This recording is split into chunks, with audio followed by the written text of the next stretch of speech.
Next is control of blood pressure. Means how we control the blood pressure. जो हमारा arterial blood pressure है that is systolic is 120 and diastolic is 80 mmHg. ठीक है, ये increase और decrease होता रहता है और इसको हम कैसे कंट्रोल करते हैं, मीन्स हमारी बॉडी इसको कैसे कंट्रोल करती है. इसके 4 मेन कंट्रोल सिस्टम है. एक है नर्वस सिस्टम, सेकंड है हार्मोनल सिस्टम, और थर्ड है रीनल सिस्टम, और फोर्थ है हमारा capillary fluid system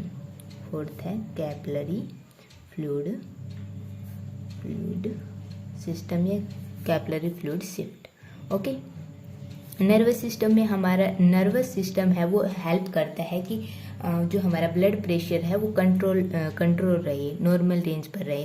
hormonal system में हमारे जो हार्मोन्स होते हैं एपिनेफ्रिन, नॉरएपिनेफ्रिन, ये हेल्प करते हैं कि जो हमारा ब्लड प्रेशर वो नॉर्मल रहे. रीनल सिस्टम में हमारी किडनी हेल्प करती है. एंड कैपिलरी फ्लूइड सिस्टम में हमारे जो कैपिलरी जो होती हैं उनसे फ्लूइड का शिफ्टमेंट होता है.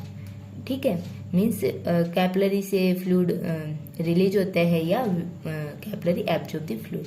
ठीक है, सबसे पहले हमारा नर्वस सिस्टम आता है. नर्वस सिस्टम में जो हमारा मेडुलरी रीजन है, मेडुला ओब्लिंगेटा का, वहाँ पर एक सेंटर प्रेजेंट होता है और उसको कहते हैं वैसोमोटर सेंटर. ठीक है, कौन सा सेंटर प्रेजेंट होता है? Vasomotor centre. ठीक है, और जो हमारी अर्टेरियल वेसल्स होती हैं, ठीक है, जो ब्लड वेसल्स होती हैं उनमें एक रिसेप्टर प्रेजेंट होता है, बैरोमोटर रिसेप्टर. ठीक है, बैरो रिसेप्टर. ठीक है, बैरो रिसेप्टर जो प्रेशर राइज या फॉल हो रहा है उसको सेंस करता है और ये सिग्नल ये वैसोमोटर सेंटर को सेंड करता है. ठीक है, जैसे हम मान लेते हैं कि हमारे जो ब्लड वेसल्स हैं उनमें प्रेशर राइज हो रहा है. ठीक है, मीन्स हाई ब्लड प्रेशर है. ठीक है, तो बैरो रिसेप्टर इसको सेंस करेगा और इनहिबिटरी सिग्नल वैसोमोटर सेंटर को सेंड करेगा. ठीक है, जैसे ही vasomotor centre inhibitory signal receive करेगा, ठीक है, थ्रू वैगस और जो ग्लोसोफेगल जो हमारी नर्व्स हैं उनकी थ्रू, तो वैसोमोटर सिग्नल सेंड करेगा to heart, that is also inhibitory. ठीक है, थ्रू एएनएस सिस्टम. ठीक है, और जो हार्ट है, ब्लड प्रेशर राइज हो रहा है तो हमको जो ब्लड प्रेशर नॉर्मल लेवल पर लाना है तो क्या करेगा? हार्ट बीट को डिक्रीज कर देगा, डिक्रीज द हार्ट बीट. ठीक है, और सेकंड आएगा हार्ट बीट, और सेकंड होगा जो हमारी वैसो डायलेशन में हेल्प करेगा. ठीक है, वैसो डायलेशन करेगा तो हमारी जो पेरिफेरल रेजिस्टेंस है वो डिक्रीज होगा. ठीक है, जब हमारे ब्लड प्रेशर हाई है तो बैरो रिसेप्टर उसे सेंस करेगा और एक इनहिबिटरी सिग्नल सेंड करेगा, inhibitory signal to vasomotor centre, और vasomotor centre through ANS send to heart, that is also inhibitory, that decrease the rate of heart beat and vasodilation. ठीक है, रेट ऑफ हार्ट बीट कैसे decrease होगा? Rate of heart beat decrease होगा through parasympathetic nerve system. Parasympathetic nerve system क्या करता है? Decrease करता है रेट हार्ट बीट की रेट को. ठीक है, और सेकंड कौन होता है? Parasympathetic nerve system. ठीक है, और सेकंड होता है जो हार्ट बीट को डिक्रीज करता है, एक न्यूरोट्रांसमीटर एसिटाइल कोलिन. ठीक है, ये दोनों जो रेट और स्ट्रेंथ ऑफ हार्ट बीट को डिक्रीज करेंगे. सेकंड होता है जो वैसोडाइलेशन. वैसोडाइलेशन मीन्स जो हमारा पेरिफेरल रेजिस्टेंस लग रहा था उसको डिक्रीज कर देगा, डिक्रीज दी पेरिफेरल रेजिस्टेंस. ओके, और जो रिवर्स प्रोसेस होगी, यदि हमारा जो ब्लड प्रेशर लो है तो उसको हम नॉर्मल रेंज में लाएंगे. मीन्स नॉर्मल रेंज पर बॉडी लाएगी तो क्या होगा, जो बैरो रिसेप्टर उसको सेंस करेगा कि ब्लड प्रेशर है वो लो है, उसके बाद यहाँ से क्या जाएगा, स्टिमुलेटरी सिग्नल, ठीक है, वेजोमोटर सेंटर के पास, और वेजोमोटर सेंटर किसके पास सेंड करेगा, हार्ट के पास, ठीक है। और हार्ट क्या क्या वर्क करेगा, हार्ट की जो rate of heart beat hand and strength of heart beat को इंक्रीज कर देगा, जिससे क्या होगा, जो हमारा ब्लड पंप होगा वो ज़्यादा होगा और जल्दी होगा। और सेकंड करेगा वेजो कंस्ट्रक्शन, ताकि जो हमारा टोटल पेरिफेरल रेजिस्टेंस है वो इंक्रीज हो जाए, ठीक है, जिससे हमारा जो आर्टेरियल ब्लड प्रेशर है वो नॉर्मल रेंज पर आ जाए, ठीक है। अब सेकंड आता है हमारा हार्मोनल सिस्टम। हार्मोनल सिस्टम, इसमें मेनली हम एक सिस्टम के बारे में, रेनिन एंजियोटेंसिनोजन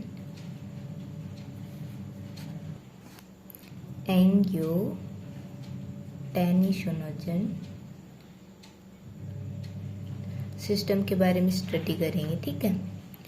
इसमें क्या होता है, जब हमारा ब्लड प्रेशर लो होता है, ठीक है, ब्लड प्रेशर लो होगा तो जो हमारी किडनी के जो किडनी में जस्टा ग्लोमेरुलर सेल प्रेजेंट है, वो क्या सिक्रेट करेंगी, एक हार्मोन, दैट इज रेनिन, ठीक है। ये रेनिन किस पर एक्ट करेगा, जो हमारे ब्लड प्लाज्मा है उसमें एक प्रोटीन प्रेजेंट है, एंजियोटेंसिनोजन, ठीक है। ये रेनिन किस पर एक्ट करेगा, एंजियोटेंसिनोजन,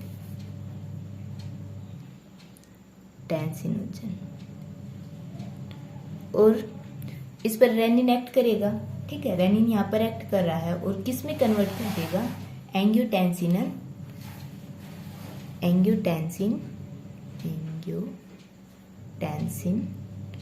फर्स्ट में, ठीक है। और इसकी प्रॉपर्टी क्या है, वेजो कंस्ट्रक्शन,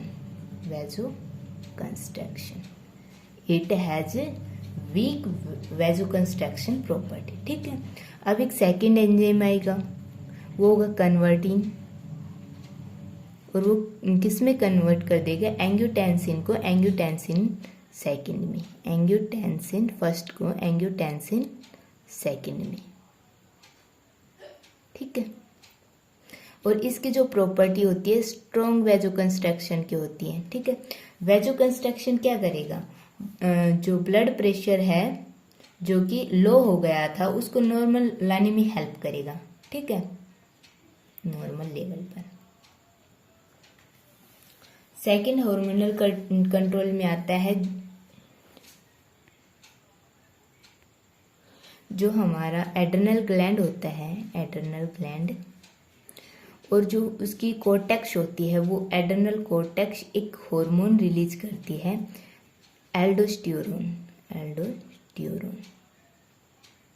ठीक है, that is mineral corticoid. When angiotensin second act on adrenal cortex, a hormone is released, that is mineral corticoid, and aldosterone, that is aldosterone. ये क्या करेगा, ये सिलेक्टिव रीएब्जॉर्प्शन ऑफ मिनरल्स का रीएब्जॉर्प्शन करेगा, ठीक है, एब्जॉर्ब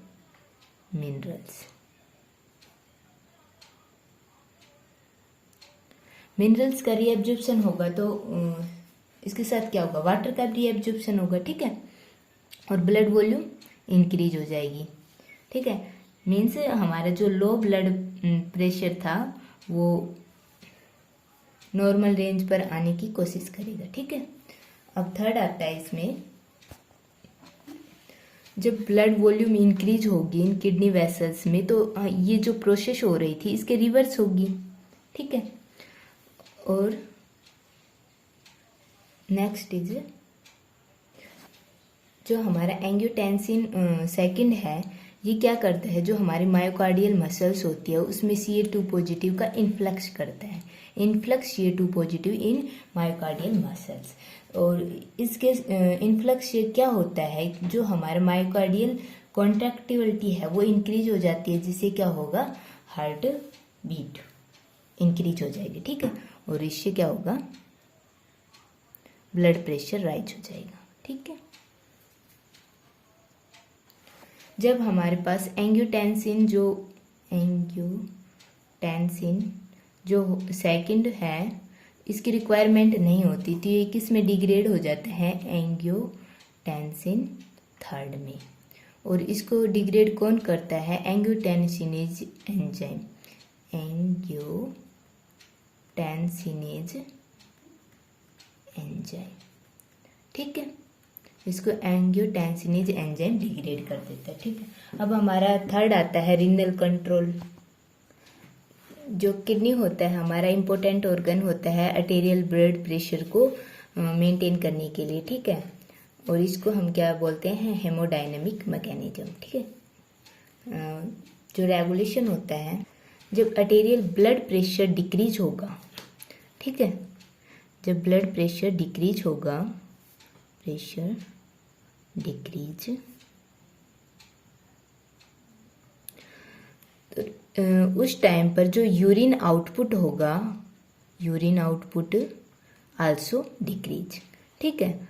यूरिन आउटपुट डिक्रीज हो जाएगा और इसमें जो वाटर लॉस और जो मिनरल्स का लॉस हो रहा है वो भी डिक्रीज हो जाएगा, ठीक है। और ये डिक्रीज कैसे होगा, जो हमारा अल्ट्रा फिल्ट्रेशन प्रोसेस हो रही थी किडनी में, उसका डिक्रीमेंट होगा, ठीक है। और क्या होगा, यहाँ पर होगा कि जो वाटर का रीएब्जॉर्प्शन इंक्रीज होगा, ठीक है। और कब तक इंक्रीज होता रहेगा, जब तक हमारी ब्लड वॉल्यूम नॉर्मल लेवल पर नहीं पहुंच जाए, ठीक है। और ये किससे होगा, जो हमारे दो हार्मोन होते हैं, एडीएच एंड वेजोपेरिन,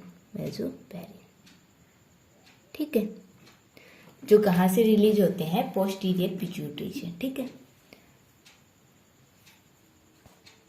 और इसके रिवर्स प्रोसेस होगी जब हमारा ब्लड प्रेशर इंक्रीज हो जाएगा, ठीक है।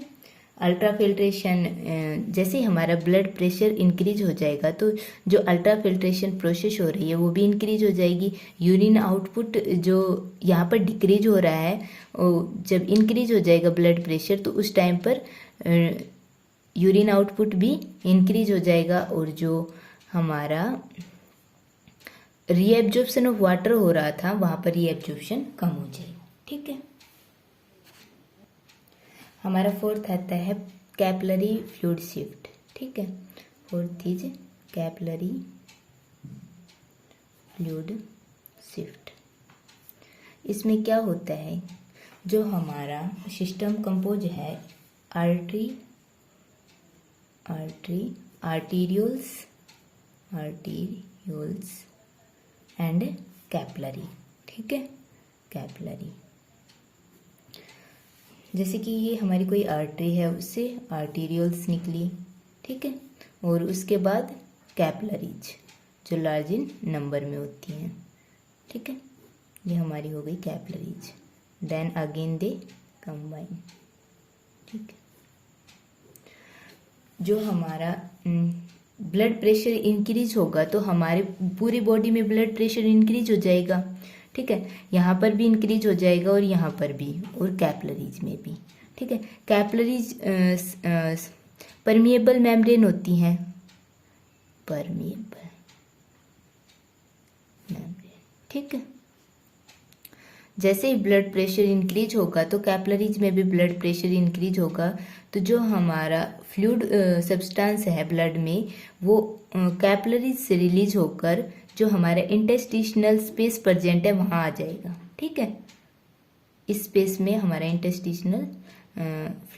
इंटरस्टिशनल स्पेस में हमारा फ्लूइड लिबरेट हो जाएगा, ठीक है। इससे क्या होगा, हमारा जो ब्लड प्रेशर है वो नॉर्मल रेंज पर पहुंचेगा, ठीक है। और जैसे ही हमारा जो ब्लड प्रेशर है लो होगा उस टाइम पर क्या होगा, यहाँ पर भी ब्लड प्रेशर लो होगा, ठीक है। यहाँ पर ब्लड प्रेशर लो होगा तो जो यहाँ पर इंटरस्टिशनल स्पेस में जो फ्लूइड प्रेजेंट है वो एंटर कर जाएगा कैपिलरीज में, ठीक है, जिससे ब्लड वॉल्यूम राइज हो जाएगी और हमारा जो ब्लड प्रेशर होगा वो नॉर्मल रेंज पर पहुंचेगा, ठीक है। और कौन से फैक्टर होते हैं जो हमारे ब्लड प्रेशर को रेगुलेट करते हैं? एक होता है स्लीप।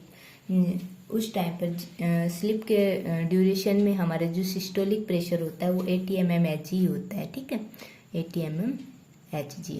और जो हम ड्यूरिंग द एक्सरसाइज जो हमारा ब्लड प्रेशर होगा वो इंक्रीज हो जाएगा, ठीक है।